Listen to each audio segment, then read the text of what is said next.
भगवान शंकर ने पार्वती जी के प्रेम की परीक्षा लेने के लिए सप्त ऋषियों को भेजा है और सप्त ऋषि से कहा कि मेरे बारे में जितना ज्यादा बुरा भला बोल सको उतना ज्यादा बुरा भला बोलो। सप्त ऋषियों ने जब जाके भला बुरा कहा है तब पार्वती जी कहती हैं एक शब्द और यदि बुरा कहोगे तो यहीं पर भस्म कर दूंगी।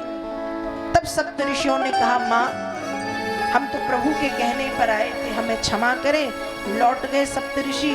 यहाँ भगवान शंकर स्वयं परीक्षा लेने के लिए पधारे हैं। पार्वती मैया परीक्षा में सफल हुई हैं और एक बार फिर भगवान शंकर ने अपना सिर झुका करके पार्वती जी से कहा कि आप मेरी पत्नी बन करके मुझ पर कृपा करें। लेकिन इस बार जो विवाह होना है वो बड़े विधि विधान के साथ। पिछली बार विवाह हुआ, माता पिता की इच्छा नहीं थी फिर भी कर दिया और वियोग भी जल्दी हो गया। लेकिन इस बार विवाह होना है बड़े धूमधाम के साथ।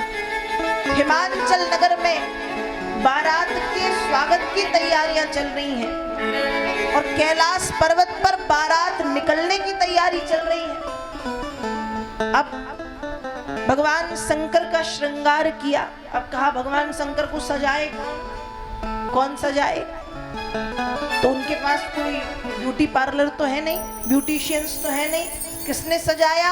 कहा जितने भूत प्रेत हैं सब लग गए भगवान शंकर को सजाने में। और श्रृंगार कैसा? कहा बड़ी बड़ी लटों को बांध करके जूड़ा बांध दिया सिर के ऊपर। 4-5 सांप ले आए तो गजरे की तरह बालों में सांपों को लपेट दिया।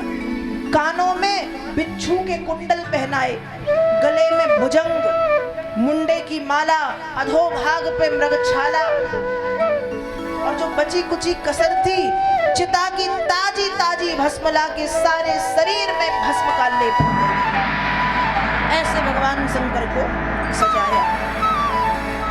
भगवान शंकर को नंदी पर बिठाया है।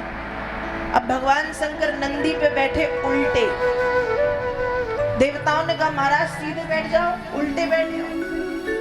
तो कहा जब मेरे नंदी को कोई समस्या नहीं तो तुमको क्या समस्या है? नंदी से पूछो।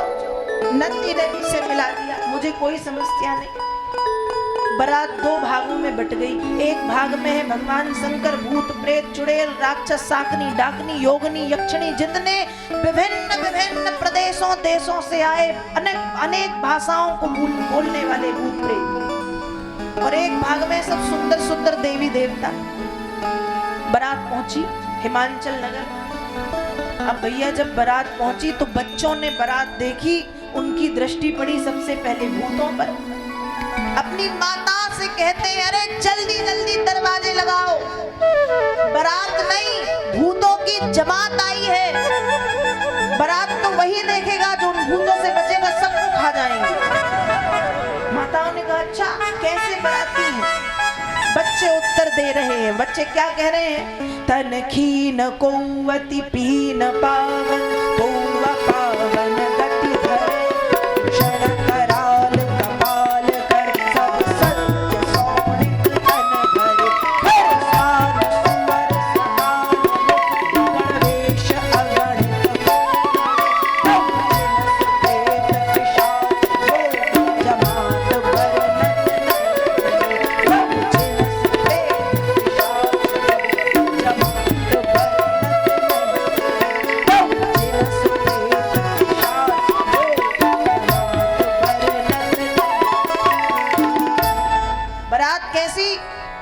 कहा ऐसे ऐसे भूत, कैसे कैसे भूत? कहा किसी का धड़ है तो सिर नहीं, किसी की मुंडी चली आ रही है तो शरीर नहीं, किसी की आंख ही आंख है किसी की आंख नहीं, किसी के कान ही कान है किसी के कान नहीं, कोई खूब मोटा कोई बिल्कुल हड्डियों का ढांचा चला रहा है, किसी के 3 सींग किसी के 4 सींग, किसी का मुंह पीछे है किसी का मुंह ऊपर है, किसी का कुत्ते का, किसी का बिल्ली का, किसी का सियार का, किसी का सुअर का, किसी का गधे का मुंह, ऐसे ऐसे भूत प्रेत। और कहा दूल्हा कैसा? कहा महाराज सबसे बड़ा पागल तो वही है बैल पे बैठ के आया है। और कहा बैल पे और निर्वस्त्र, अधोभाग पे मृगछाला, सबसे बड़ा पागल तो दूल्हा ही है, बच्चे उत्तर दे रहे। अब बारात आगे बढ़ी तो पार्वती मैया की दृष्टि सबसे पहले पड़ी विष्णु भगवान पे। और विष्णु भगवान कैसे हैं?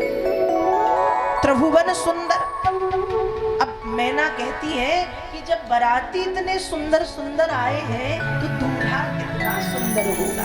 बाराती कितने सुंदर, विष्णु भगवान सुंदर, ब्रह्मा जी बूढ़े हैं पर सुंदर, नारद सुंदर, इंद्र सुंदर, गंधर्व सुंदर, अप्सराएं सुंदर, देवी देवता सुंदर। तो मैना कहे जब बाराती इतने सुंदर है तो दूल्हा कितना सुंदर होगा। और ऐसा मैना कह ही रही थी कि बीच में से नंदी पर बिठाल करके भूत प्रेत हर हर महादेव कहते हुए महादेव को ले आए। अब जब महादेव पधारे हैं तो मैना कहे मैंने आज तक ऐसी बारात तो कभी नहीं देखी जिसमें भूत प्रेत भी आए। हिमांचल ने कान में आके कहा देवी जी। मैना बोली हाँ जी। कहा यही आपकी बिटिया के होने वाले पतिदेव हैं। अब जैसे ही मैना ने भगवान शंकर को देखा तो देखते ही सबसे पहले शब्द निकला ये भूत, ये अड़बंग वेशधारी। और कह करके मैना हो गई बेहोश। मैना हो गई बेहोश। थोड़ी देर बाद मैना को उठाया गया। कहाँ है नारद? ये सब उसी का किया धरा है। उसी ने कहा था तपस्या करो, अच्छा पति मिलेगा। ऐसा पति दिलाने के लिए मेरी बिटिया से तपस्या कराई। कहाँ है? नारद को बुलाओ। नारद जी आए। सबसे पहले तो नारद जी को खूब गालियां दी। उसके बाद नारद जी बैठे और शांति से मैना को सती चरित्र सुनाया है कि तुम जिसको अपनी बिटिया मान के बैठी हो वो तुम्हारी बिटिया नहीं, तुम भी उसकी बेटी हो। अर्थात पूर्व जन्म में जगदम्बा सती बनकर के पधारी। शंकर भगवान से विवाह हुआ लेकिन वियोग हुआ और पुनः शिव को पाने के लिए तुम्हारी पुत्री बनकर के पधारी है।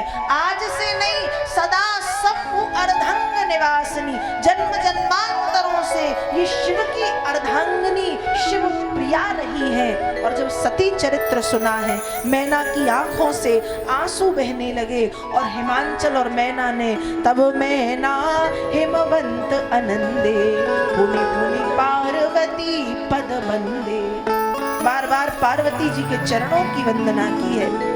और फिर बड़े सुंदर रूप से भगवान शंकर और माता पार्वती का विधि विधान के साथ विवाह संपन्न कराया है।